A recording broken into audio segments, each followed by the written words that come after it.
So I would open the floor with these three categories of questions, and would also suggest that if there are hands raised now, I will collect speakers so I don't lose anybody, and it may help the discussion if you highlight which of the three topics you are addressing so we can keep track of what you are saying. Yeah, do I have volunteers? So here I have Binda, and wait, I'm just going to make a list. Miss Niako, I have Miss, yes, more hands over here. I have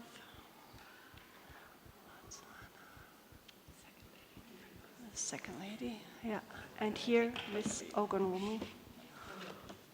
Just so we can, okay, yeah. So then I will give Ms. Niako the opportunity to start and then move around the room. And please address which areas of the three questions you will be addressing. Thank you. I'm interested in the area of compensation. I'm having a little problem with it because my own experience on compensation is that is allowable by the law under which a person is convicted. That is the first one I have come across. But it has also occurred to me that in areas where, for example, you need to go to a fund, like the one that is being operated by the NAPTIP, that is an entirely different hearing. Because I would believe, because that fund is being administered by somebody else, and you needed to now prove before that board. This is my understanding. I don't know if there's a way around it, because I don't think the court can just, like, after passing sentence, just go ahead and order compensation and fix an amount for that compensation. I would think that the person claiming the compensation would need to go before that board or for a different hearing, like you do when you are doing a sentencing hearing, to prove what you may be entitled to as compensation. I don't know, but that is what my mind is thinking about. So I don't know what the experience is from those who have handled it. And in my own case, all I have been able to do, because I have been more involved with terrorism cases and issues like that, is I make an order of rehabilitation. The sentenced people should undergo rehabilitation, de-radicalization, reformation, stuff like that, or even relocation, but not compensation. So please, that's my area of interest. Thank you. I had Priscilla over there. Are you going to address compensation as well, or was it a different? Because then maybe I suggest, is there anybody who could follow up on the compensation issue and would like to address the compensation issue at this point in time to raise? Then I would pull you in front of the others to group the topic a bit. So then I give Ms. Papadakis there, and then after that, Susanna.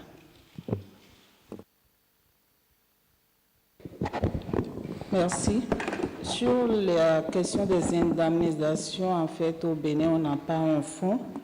Il revient à la victime, si elle estime vouloir être dédommagée, de dire qu'elle a subi un préjudice. Il peut avoir une expertise pour évaluer, pour aider à évaluer le préjudice physique, moral et autres.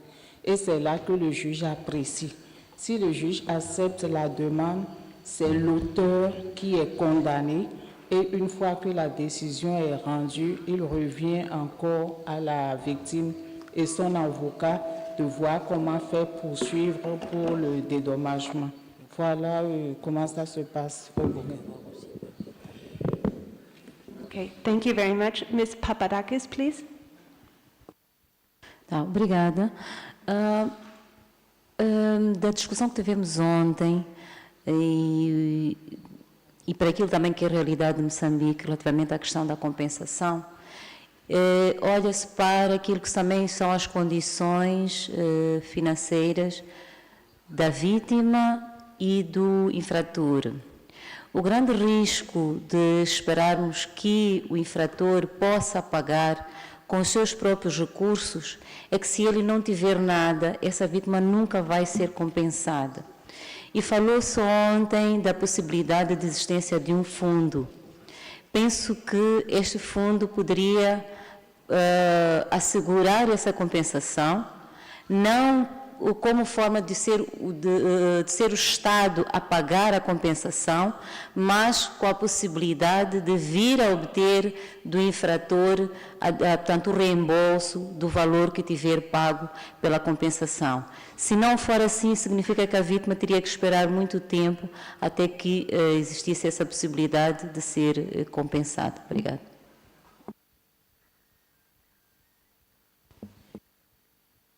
Thank you. Susana? Gracias.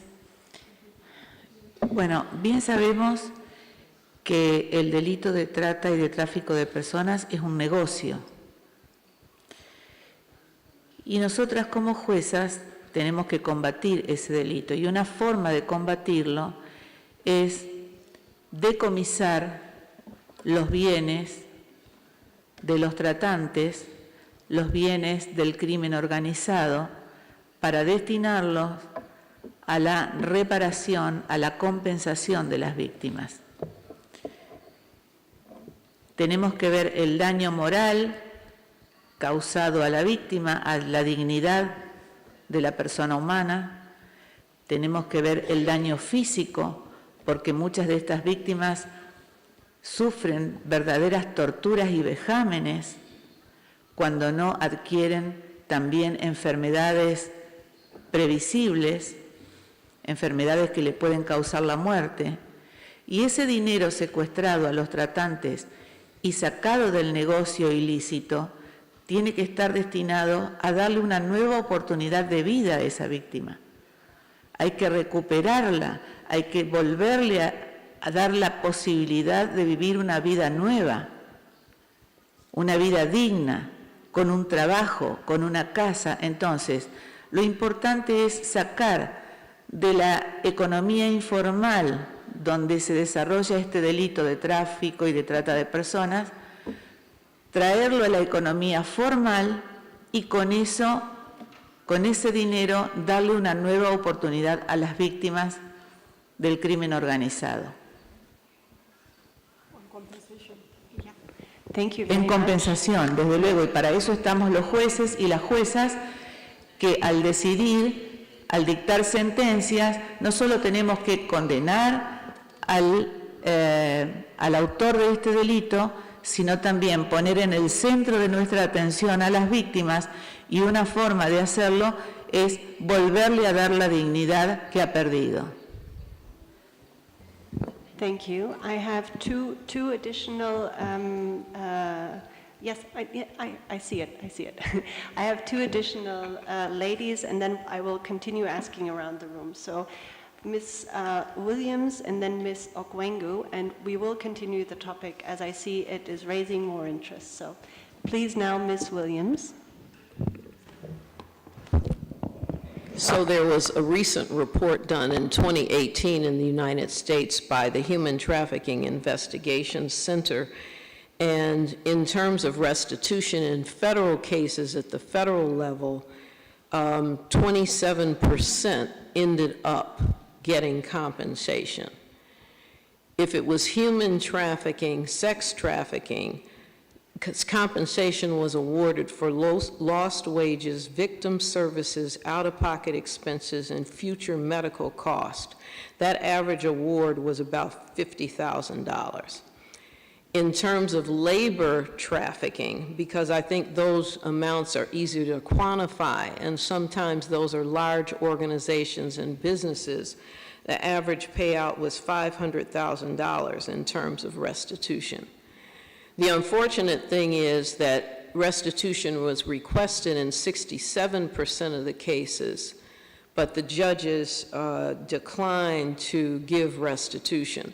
And so there's a movement to educate the judiciary about the issue of restitution, because even if the defendant is unable to afford to pay restitution at the time, at some point, restitution may be paid. I think that's a very important point with the view of the future financial abilities of an accused.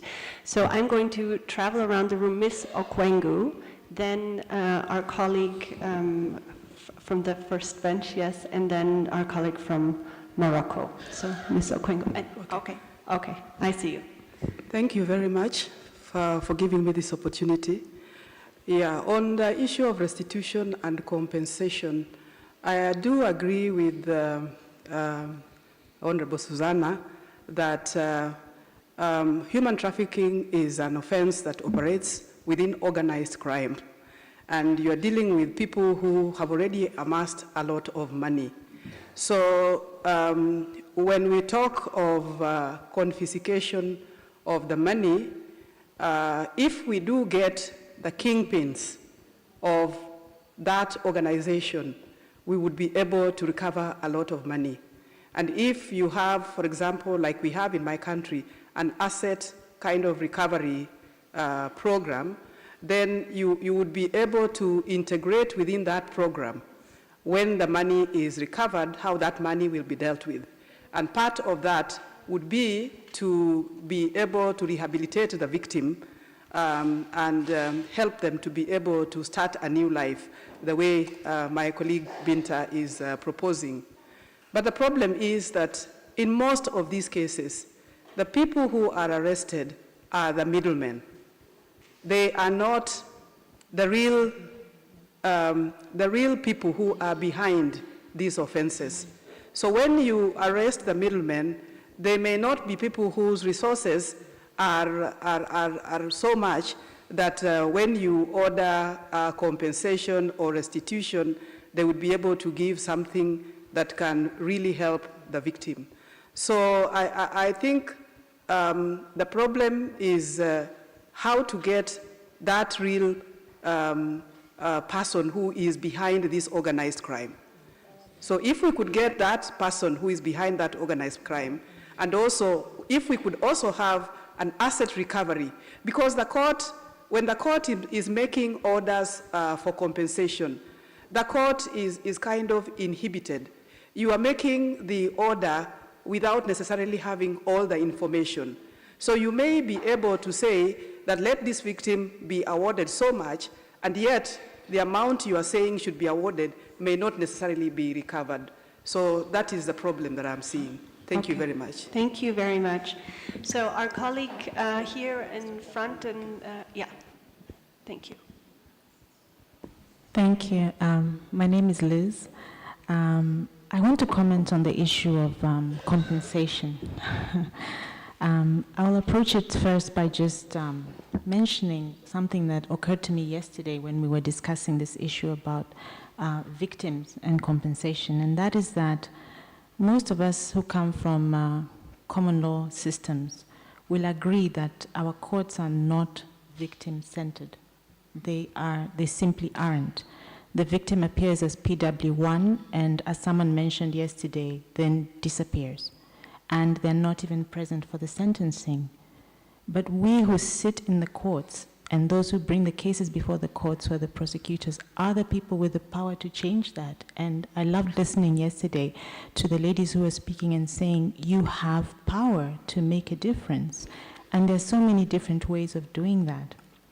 One of them is inviting victims to make a victim impact statement. I remember once asking a colleague why we don't have victim impact statements in our Criminal Procedure and Evidence Act. And she pointed out to me that in spite of the fact that it wasn't there, some judges in one of the jurisdictions, one of the courts in Francistown were actually requesting victim impact statements, and that was a step being taken practically. It just simply wasn't in the CP&E, but was being done by the judges.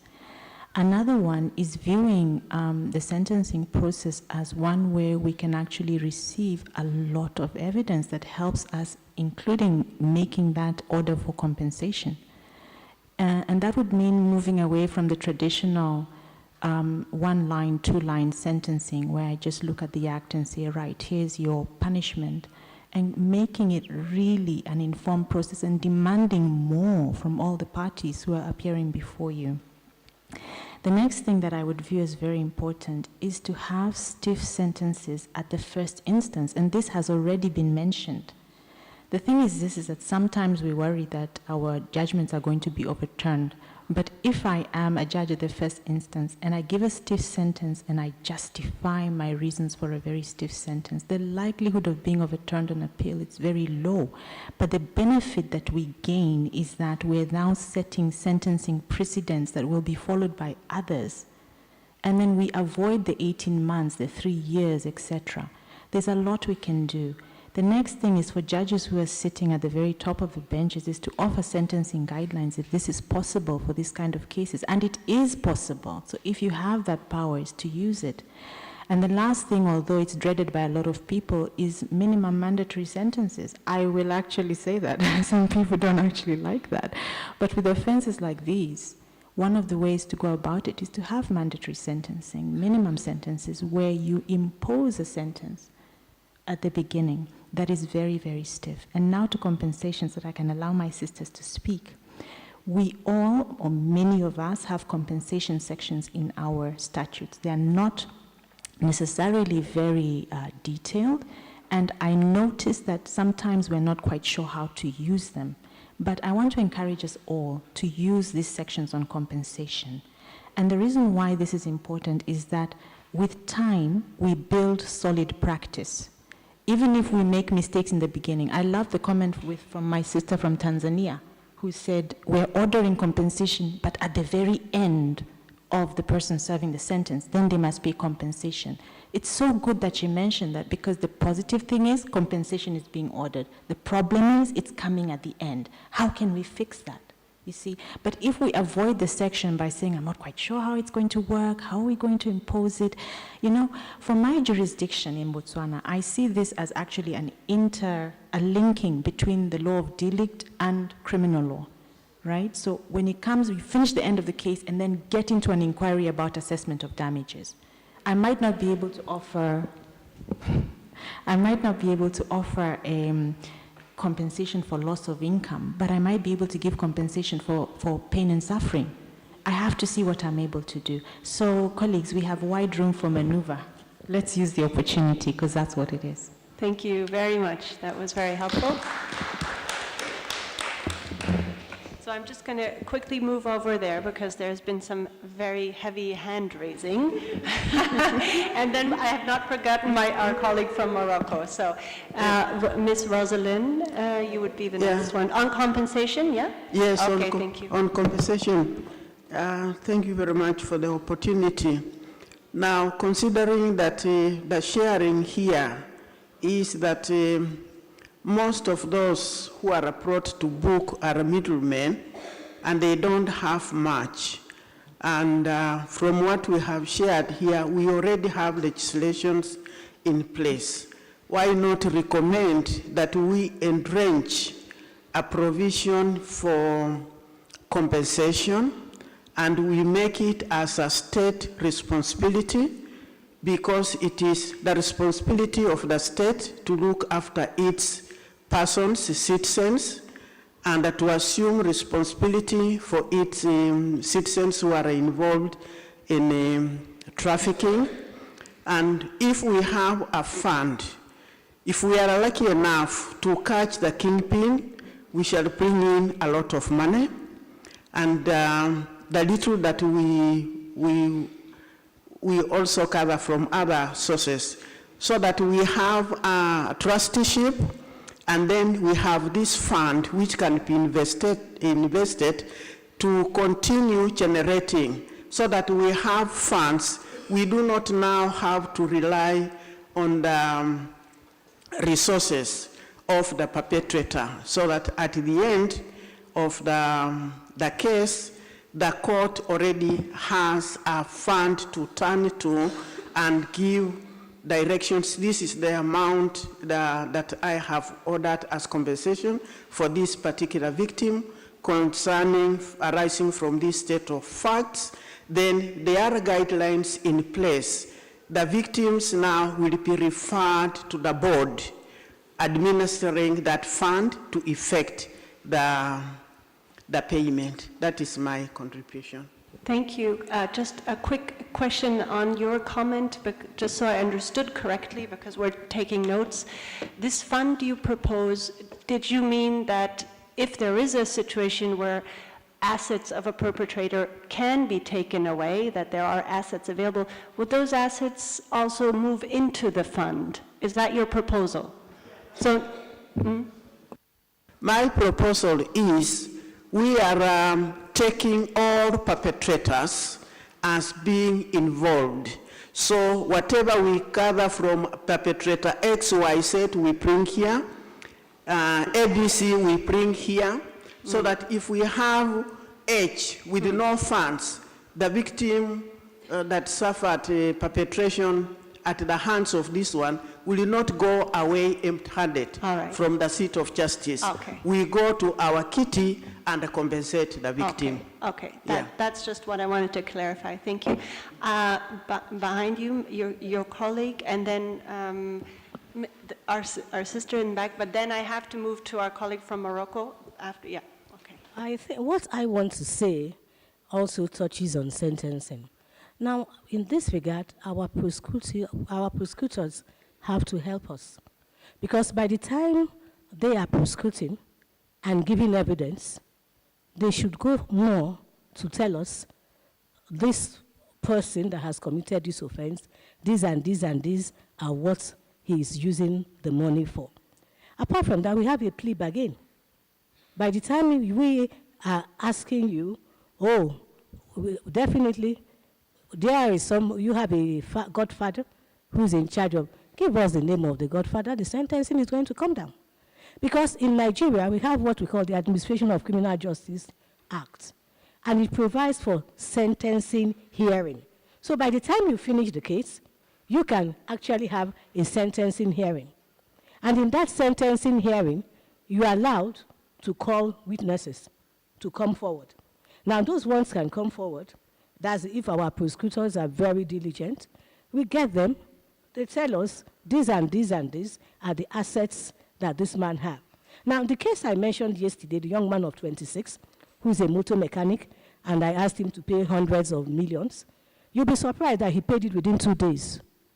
A motor mechanic, where did he get the money from? On further inquiry, I found out that the traditional ruler paid the money. So within 2 days, that money was paid. Okay. Telling us what? That there are people that are behind these people. And so if they don't want these people to talk, they quickly pay up. Apart from that, if we are going to have plea bargain, we are going to say, okay, that's what the prosecutors I mean. If we are going to ask the judge to give you 5-year sentence, we want to hear information about those people who are behind you. And then when we get those people, we get them to pay the money. And then the court has very wide jurisdiction. Mm-hmm. I'm not afraid to make progress in things. There's nowhere that we have where it's stated, for human trafficking, you have to pay compensation of this, for child labor. No. You have wide discretion. I will use that discretion. Let the appellate court say, I am wrong. Okay. And you find out that the appellate court will say you are wrong today. 2 years later, they will uphold what you have said. So why don't, as my sister said, why don't we be progressive? Okay. Go ahead, fix maximum compensation that you can, and then let them say no. Okay, thank you very much. Sister Eugenia, you had raised your hand, is that correct? Okay, so you are next, and then it's Salima from Morocco. Thank you.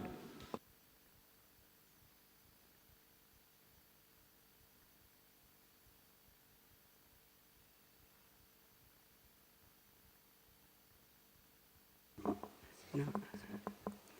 Okay, thank you very much. I am the old mama in this room, no doubt. But I have been working with young people for more than 25 years, mainly Nigerian women. I met them on the street.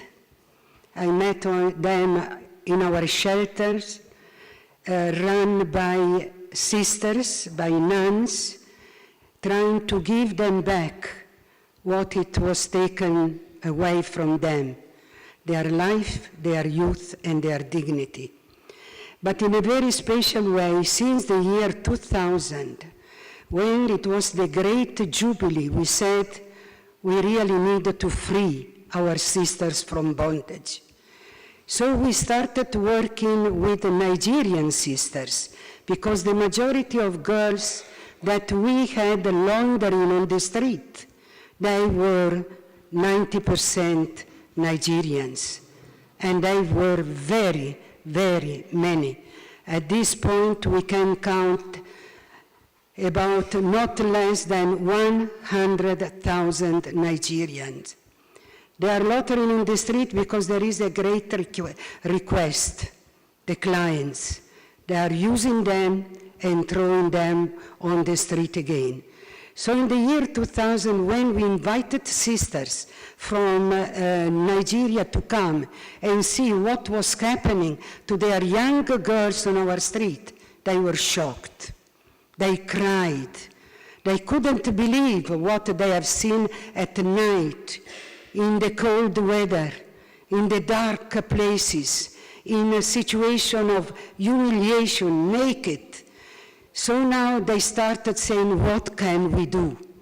And we Italian sisters have started opening our convents to get these young people who ran away from the streets and from their madams, but they didn't know where to go. They needed safe places, safe homes. So now we launch something that has to deal with women helping women. We had, unfortunately, women destroying women. We said we want to be women helping women. We started to open our shelters, our houses. But some of these girls that did not have documents were taken from the street and brought into a detention center, waiting to be recognized and to be sent back to Nigeria. That was another big challenge for us, because going back to Nigeria, we didn't know where do they go. Who is accepting them? Who is receiving them and trying to understand them? So with the help of the Nigerian sisters, we said we would like to help you to set up shelters. Because if you don't have shelters, how are you going to deal with this? Where will you put these young girls? They need a lot of time to regain strength, to regain, trust within themselves, also to have the opportunity of speaking with their families. Their families didn't want them to go back. So there was a lot of things, and they said, we don't have shelters. We don't have houses as you have here in Rome, in Italy, for religious sisters. So now I went to speak with the conference of the Italian bishops, especially to the person in charge of charity plans. And we said, we need a shelter in Benin City, because the majority of girls were from Benin City. And he said, no, we cannot build a shelter in Benin City. We are not using the collection we have from the Italian people, from the Italian faithful, to build buildings. And we said, and we need a building. Otherwise, we don't know what to do. And so he was insisting, and I said, Monsignor, these young girls, we send them back to Nigeria, have been exploited by our Christian faithful. Let us use their money that they give for their donation to the church to build a building in Benin City. It was given 320,000 at that time. It was in the year 2006. So now we built. And with a group of sisters already working in this, we went for the big opening of this shelter for 18 beds, so that the sisters took care of the shelter in Benin City and another shelter in Lagos. Even in Lagos, it's very crucial for us. When we send back the girls, the sisters go immediately to the airport to meet them before they disappear. So there was a lot of communication in dealing with this. And this is exactly what we are still doing now. We are not only sending back girls so the sisters will take care, but now we send them back girls with a proper repatriation project. So each girl staying in the shelter decide what they want to do. Do they want to go to school? Do they want to learn a training? Do they want anything? And since we started this kind of cooperation with sisters in Italy, but also cooperation with sisters in Nigeria and also in other countries. But Nigeria for us, it was the major phenomenon. And so now this is how we are working still at this moment with proper projects. Otherwise, you don't, and the sisters are the one making also mediation with the families and also with the policemen in order to protect these girls. And I think that this can be a very good example on how cooperation can be done in order to help them really to regain back what we have been stolen from them. Thank you. Thank you very much for that.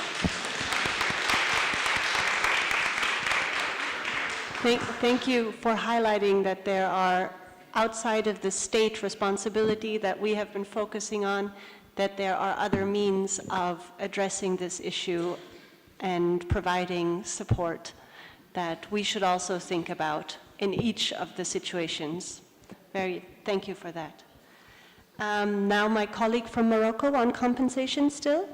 And then I would collect one last, if there's one last, after Salima, one last comment on compensation and move on to the next topic, okay?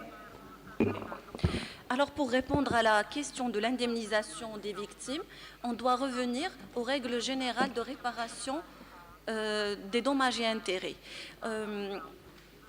Puisque justement le juge il est restreint à l'application de la loi. On est rigide, donc ce qu'on appelle d'ailleurs l'action civile accessoire. On sait que la loi, le code pénal et la procédure pénale disposent que tout auteur d'un crime doit réparer le préjudice causé aux victimes. Donc c'est la règle générale. Et la traite des êtres humains, c'est un crime, comme tous les autres crimes. Alors, la victime, pour qu'elle soit indemnisée, elle doit se constituer comme partie civile et demander des dommages et intérêts pour les faits causés par son auteur. Le juge, à cet effet, dispose d'un pouvoir discrétionnaire pour mesurer et évaluer le degré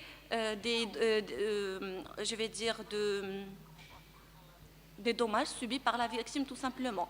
Pour cela, il peut justement demander des expertises, faire des expertises pour l'aider justement dans cette évaluation. Et la question et la problématique ici sera plutôt que du fait de ce pouvoir discrétionnaire du juge, le montant des indemnités va varier et va dépendre par exemple, d'un tribunal à un autre, d'un juge à un autre et d'une infraction à une autre. Là, c'est une problématique. Pour ce qui est de la saisie des biens, des trafiquants,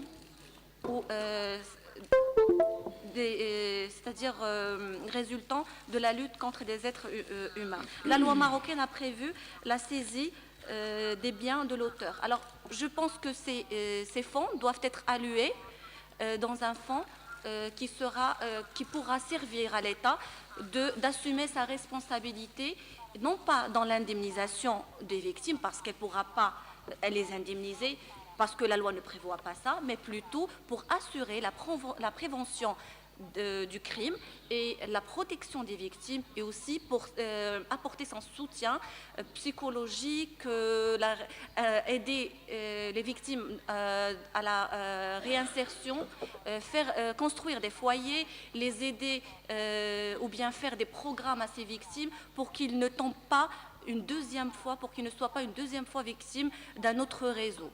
Et merci. Thank you very much. So this is the second or third comment that if I understand correctly, seeks to expand the idea of compensation on a broader scale on the question of rehabilitating victims, taking an approach above the mere monetary compensation, so that we can keep in mind that for the final statement, I think. So is there any additional last comment on compensation issue? This doesn't mean we won't be able to raise it later. I'm just trying to address also the other issues that'll come up. Okay, just briefly from our colleague from... Very short and brief. Les victimes, nous, en droit, selon la loi tunisienne, elles ont droit à une indemnisation qui peut être accordée par un tribunal à la suite de la confiscation donc, des avoirs des trafiquants, ou elle est assurée par la caisse de l'État. Mais entre parenthèses, la caisse de l'État, elle est vide. Mais, comme je souligne, c'est plutôt la valeur morale, et puis, plus que, vous voyez, l'indemnisation effective. Mais on a cette possibilité. Le législateur, il a prévu qu'ils doivent être... En plus, si la confiscation n'est pas... on n'a pas pu vraiment réellement faire cette confiscation, donc il a la possibilité d'avoir une amende contre l'auteur valant les biens valant donc la valeur de ces biens. C'est une autre aussi disposition dans la loi tunisienne. Ouais. Thank you for that case study. One compensation, one last, or next? Okay. So then I would. Oh, I'm sorry. Oh, I'm sorry. I forgot you. Yes, on the issue of compensation. Yeah. Okay. Thank you.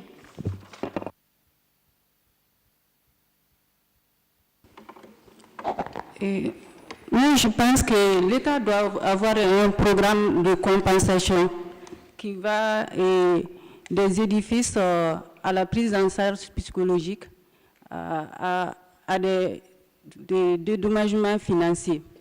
Ce programme doit être établi par tous les États pour pouvoir dédommager les victimes de la traite, parce que c'est un crime particulier. Il n'est pas sûr qu'on puisse avoir les auteurs qui sont à la base même du crime. On peut avoir pris des intermédiaires qui ne sont pas importants dans la chaîne de la commission et du crime. Alors, il est important que l'État prenne ses responsabilités et que l'État puisse pourvoir des fonds, des édifices et des services pour compenser les victimes. Pour les confiscations, l'État peut exécuter les confiscations et les mettre à sa disposition, mais le reste du boulot sera fait par l'État en ce qui concerne les indemnisations. Parce que l'indemnisation, elle est importante pour pouvoir prendre en charge et réparer rapidement les préjudices subis par la victime. Or, l'État seul peut avoir ces moyens pour pourvoir à ses services. Thank you very much. So, next subject or compensation? Next compensation, another last, okay, one last comment on this then, okay, and then we'll move on.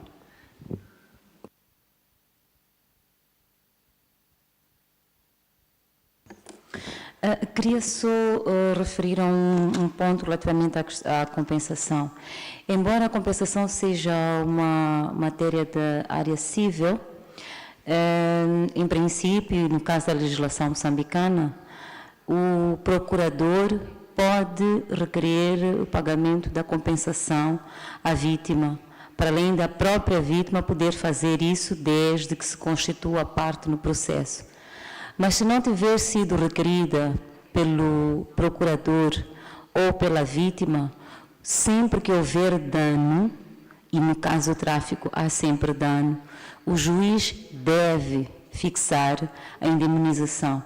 Então temos que ter, penso que é uma questão também de uniformização da legislação relativamente a este aspecto, de modo que se o procurador não tiver solicitado, se a vítima não tiver constituído parte no processo, ainda haja essa possibilidade de o juiz do tribunal poder fixar uma indemnização. Obrigada. Mary, thank you for that interesting insight into the situation. Just, okay. One last. É só para complementar a colega de Moçambique, também Cabo Verde tem essa previsão legal de que o pedido da compensação pode ser requerida pelo Ministério Público, pelo Procurador, ou pela vítima em caso de constituição de assistente.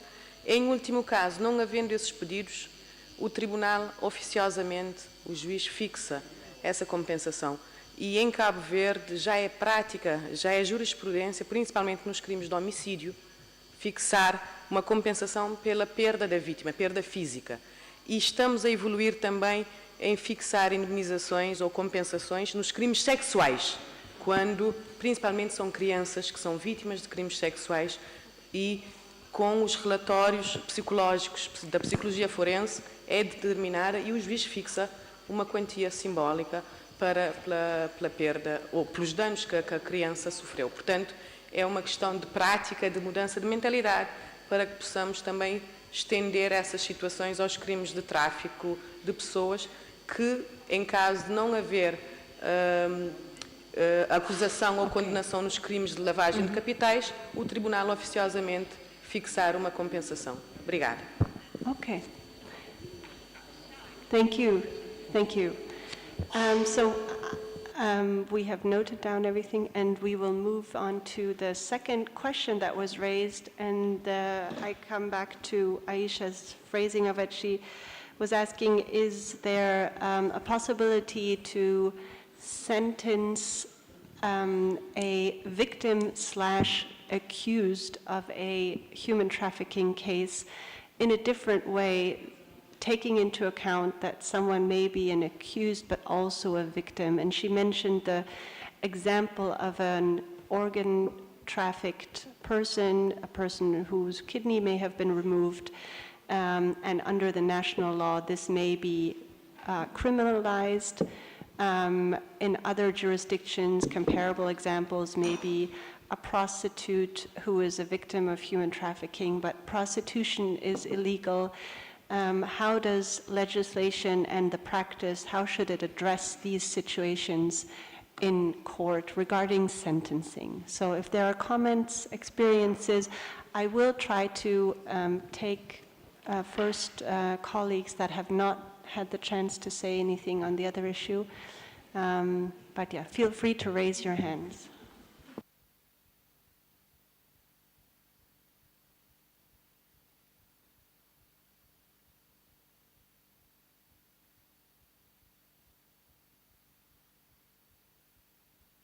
Okay, then I will, our colleague, Helen Ogunwumiju. Thank you for letting me speak.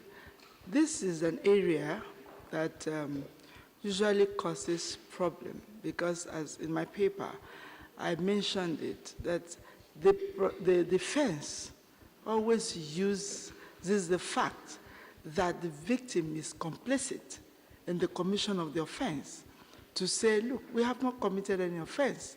This person is an adult and followed us willingly and even participated by paying for her own transportation. So how can you say we are the criminals?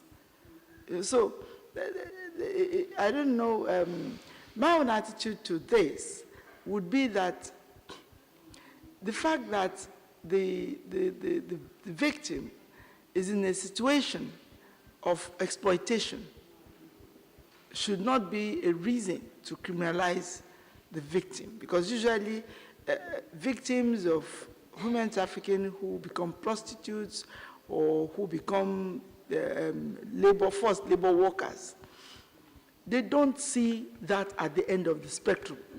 That is not the promise initially made to them. You would not tell anybody, no matter how poor, that, oh, you are going to be worked for 24 out of 24 hours, and that person would willingly ask his or her family to take money, to loan money to take transportation for a better life.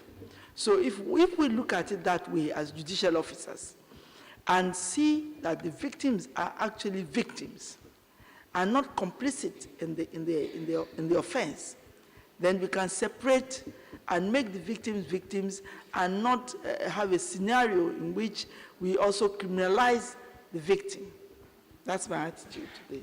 Can I just ask, Yes. if I understood you correctly, is there in your jurisdiction, is there a way of applying prosecutorial discretion at the investigation stage already to say, we recognize this, and maybe we don't bring the case to mandatory to bring a case to court, and then it's a question of sentencing? Because I could imagine there are different models and mechanisms that could apply in different jurisdictions.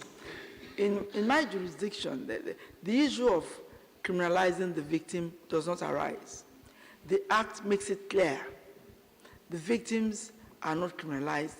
The prostitute who is a victim of human trafficking, I mean, there's a difference between the two. The prostitute on the streets of Lagos, who lived in Lagos, who willingly entered the trade as an adult, cannot claim to be a victim of human trafficking. That is different from the prostitute who was brought in from the hinterland on the excuse that, oh, she would be in the big city, she would work as a domestic servant and ended up being prostituted. That person is a victim. So in such a scenario, it depends on the facts of the case. In such a scenario, that person is a victim, and that person would not be criminalized. Thank you very So much. that's the distinction between Okay, the two. thank you very much. Since I have Ms. Nyako on my list, but since our colleague from Uganda has not said anything yet, I would give you the floor now, and then again the ladies who have already had their, but you're not forgotten. Yes, I have her on my list. I have her. Okay, thank you. Our law in Uganda protects the victim of trafficking if they've been complicit in committing other crimes as a result of trafficking. So I would believe that would be the best scenario if we can have laws, countries where they don't have such a law, if they can be amended. But if not, there is the other option you hinted at, the prosecutorial discretion. We have for cases in the normal course of prosecution. If I have a file and I realize that a victim, a witness, is also an offender, we have the discretion to decide whether to prefer charges against them or to treat them as key witnesses. So I believe for jurisdictions where they don't have that, where they don't have a specific law protecting victims of crime who have been complicit, then they can use the prosecutorial discretion to protect these victims and get evidence against the perpetrators. Thank you. Thank you very much. So I have Ms. Nyako now first, and then you have the... You withdraw, okay. Then your colleague Cecilia is then next.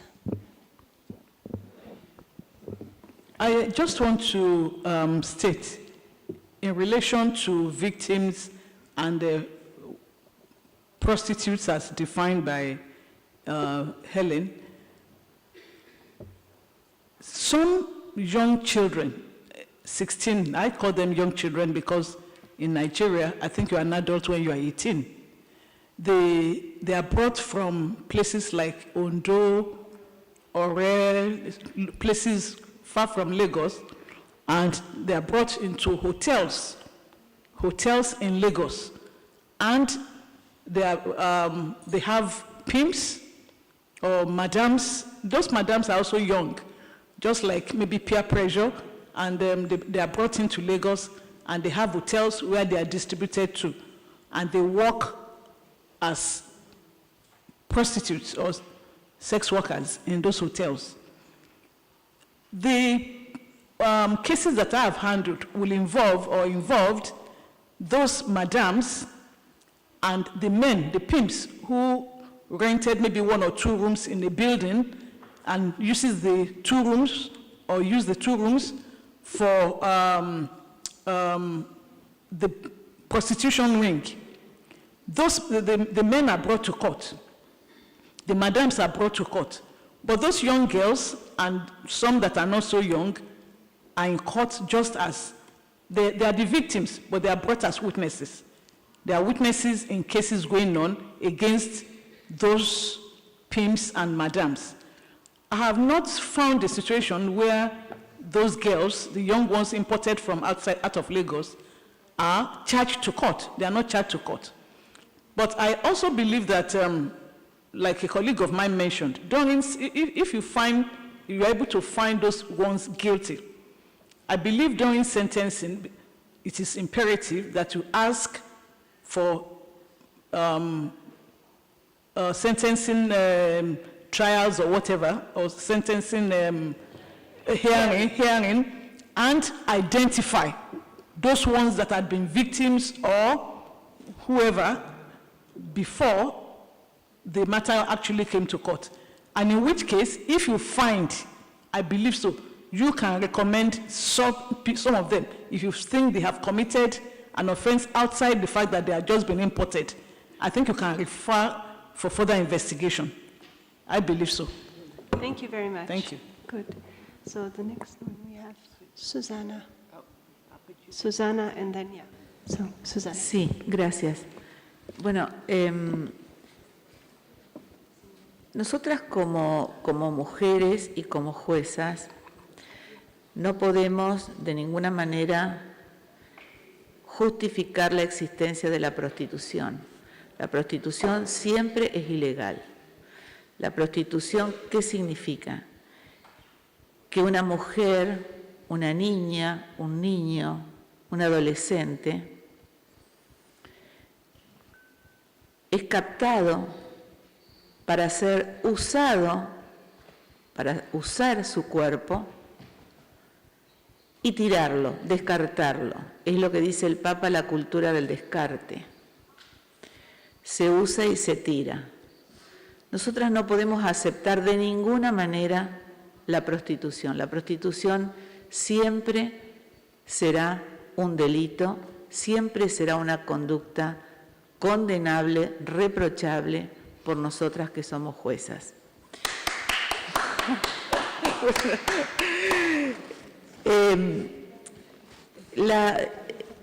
¿Qué es lo que pasa con las mujeres, con las víctimas, con los niños y niñas? Son gente vulnerable, son gente débil, gente que tiene hambre, gente que no tiene educación, son los más pobres de los pobres, son los que viven en la miseria y en la exclusión y a los cuales los gobiernos no les prestan atención. Acá hay una gran responsabilidad del Estado, de los Estados, que no brindan la protección adecuada a los más vulnerables. Entonces, si el Estado los abandonó, si la familia los abandonó o los entregó, como sucede en muchos casos, si hay otros que los usan y los tiran, nosotras, las juezas del mundo, tenemos que cortar esa situación, tenemos que revertir esa situación. Muchas gracias, monseñor. A veces soy muy vehemente, pero pienso en voz alta y no puedo decir.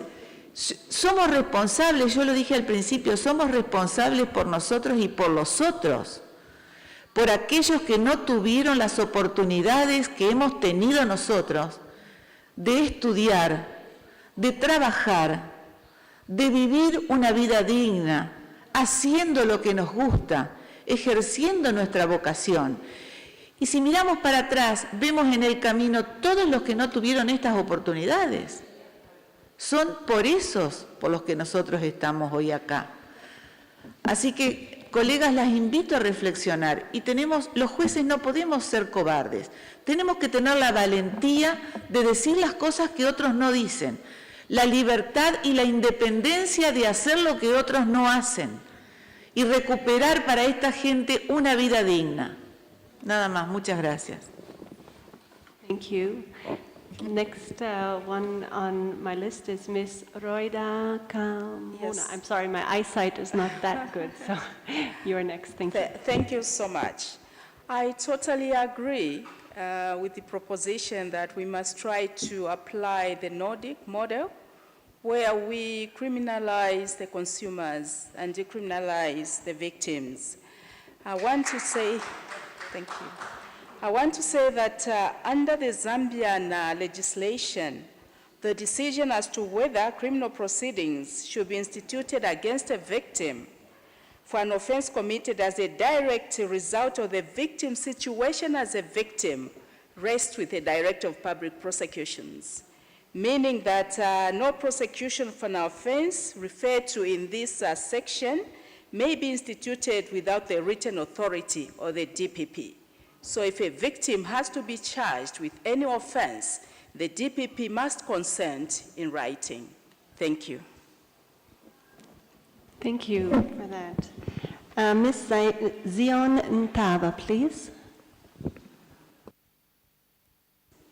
Thank you. My comment was going to go to the very essence of the issues that you deal with as a sentencing judge for any offense.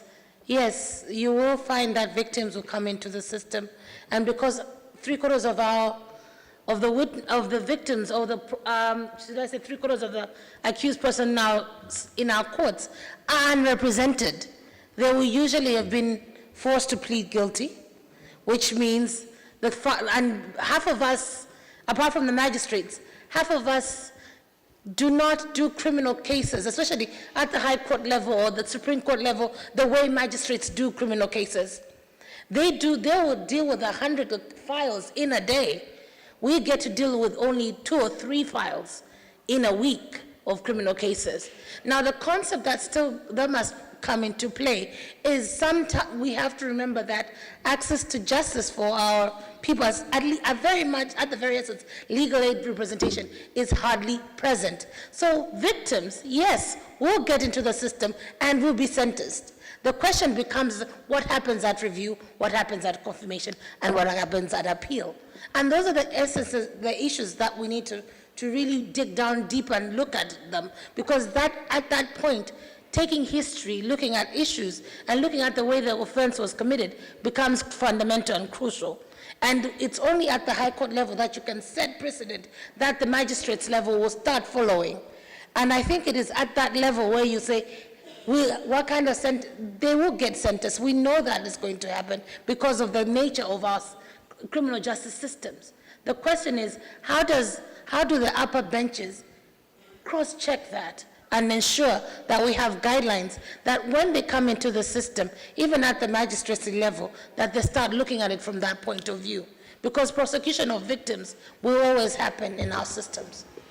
Thank you for this insight that is probably an issue or a reality that is predominant in all jurisdictions. And I have to say, if I may, just one, even in also in a country of my jurisdiction, Germany, which is one of the wealthiest countries in the world, you also have, unfortunately, overworked, untrained prosecutors who will miss this element in a criminal proceedings as well. So it unfortunately goes beyond the African context.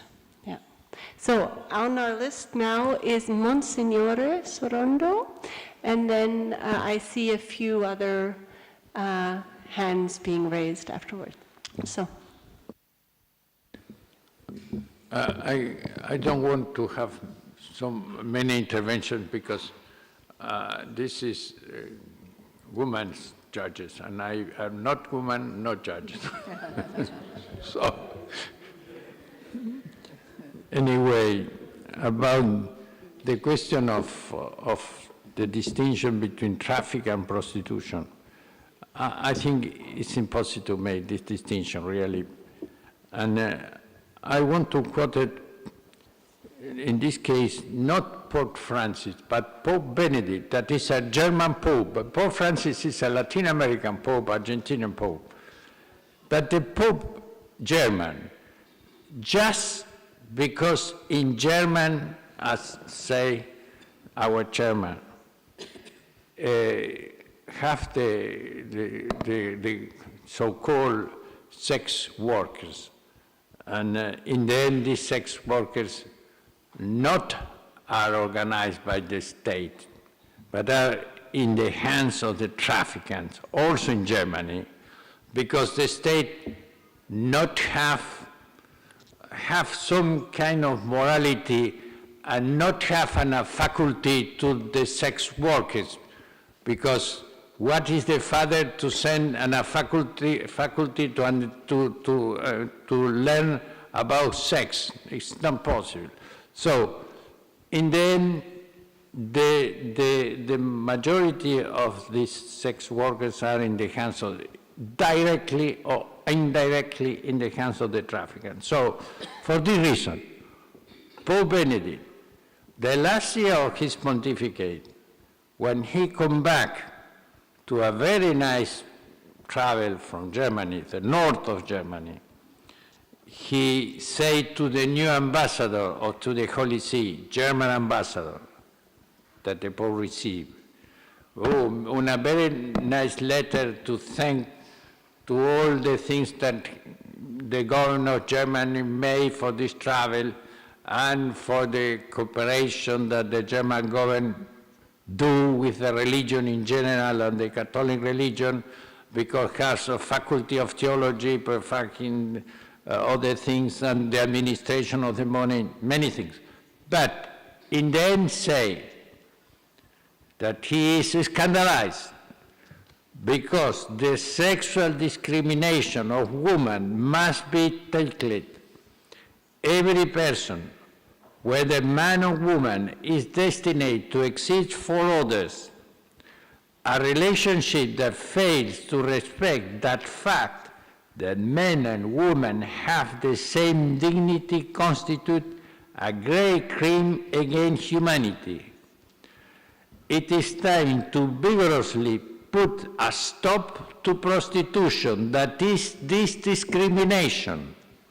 And he don't say forced prostitution or minority prostitution, no, prostitution at sea, as well as with the spread dissemination of material with an erotic and pornographic content in internet.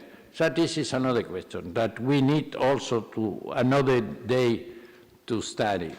But the question that I want to put clearly for the magister of the church,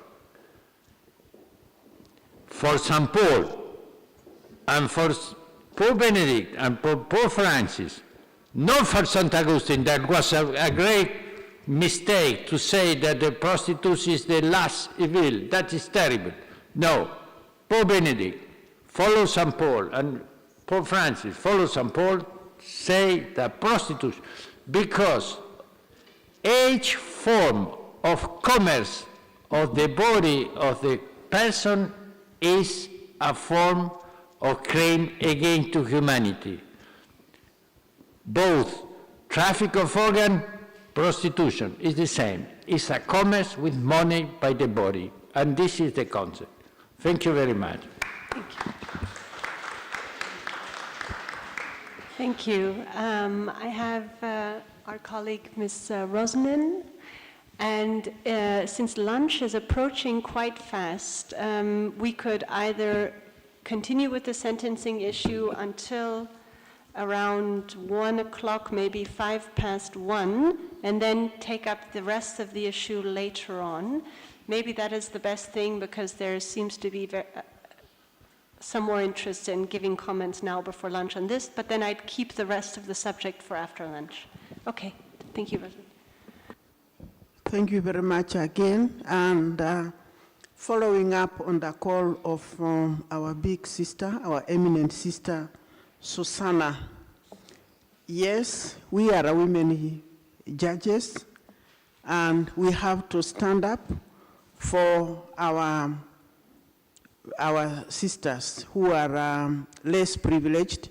They would have been here, but due to lack of facilitation and whatnot. Now, that proves as a challenge to us as judicial officers, but we are not afraid. My own suggestion would be taking it within the confines of our judicial functions, since the majority of these cases are handled at the magisterial level. Stiff sentences are there. Then it means maybe we have now to take it up with some form of advocacy within our judicial confines, whereby we can have a review of these cases and then use these as tools of sensitizing both the victims and the perpetrators as against the offenses. Maybe that is going to assist, so that we go out and tell the people what we are experiencing and how best they can benefit from that. So we advocate for advocacy. Okay, thank you very much. So lunch is fast approaching, but we have one more hand that has been raised. Our colleague from Sierra Leone, right? Yes, just a brief, very brief comment. The first issue I would like to comment on is the issue of compensation. This relates to the trials at the high court level, as I would think in most jurisdictions, common law jurisdictions. And you can only give or grant compensation or restitution at the end of the trial, because you first of all have to find the accused person guilty before the accused can be asked to pay compensation. Just like in a civil matter, when he brings up his claim and is claiming damages, you can only award damages after the trial, after you have quantified the amount of damages the person is entitled to. The issue which my Lord Binta has addressed and which she has raised up and which I've been turning my mind on is how do you enforce it at the end? We cannot have it at the beginning, so we have to wait for the end. Now, as a trial judge, I've never sat as a trial judge. I went straight to the Court of Appeal and I'm in the Supreme Court now. But as a trial judge, you can enforce it. The way you do it, well, it's my humble submission, is that when they want to go to the appellate court, which they have the right to go to, when they say we are appealing sentence, we are appealing sentence. It's your job as a trial judge either to grant or not to grant a stay of the judgment. You have that discretion. And if it is used judiciously, you can always give the order that compensation is not stayed. Compensation can be paid pending the appeal. So whichever way the money is being put into a fund, and if in the event he wins his appeal, it can be reimbursed to him. But if he loses his appeal, the money is already in a fund which can be given out to the victim. So you can always give an order not to stay the compensation in the form of money. It can be paid either into the judicial sub-treasury, or if you have a fund in your country where you pay these monies, you can get that paid before they go to appeal. So the money is not lost at that stage. It is kept somewhere. It's just like the same scenario would obtain in civil matters where you have a judgment debt and he doesn't want to pay the judgment debt. You always order a stay, but you say, I will give you a stay, but you have to pay the money into the judicial sub-treasury or into an account, an escrow account. So that can be done. The next issue, very quickly, is the issue on the victim and the perpetrator. I do endorse the sentiments of Zambia and all. It depends on the DPP, but of course on the investigators. In our country, many people have been used as accomplices in corruption cases, and they're used as witnesses. and they come to testify and they give a lot of revealing evidence. So you may want to use a victim as a witness, so you can have evidence of what the accused person has done and probably linkage to other people that may not be before the court. And that victim can give very good and very helpful evidence. Thank you. Thank you very much. So we break for lunch and then we continue our session. Thank you.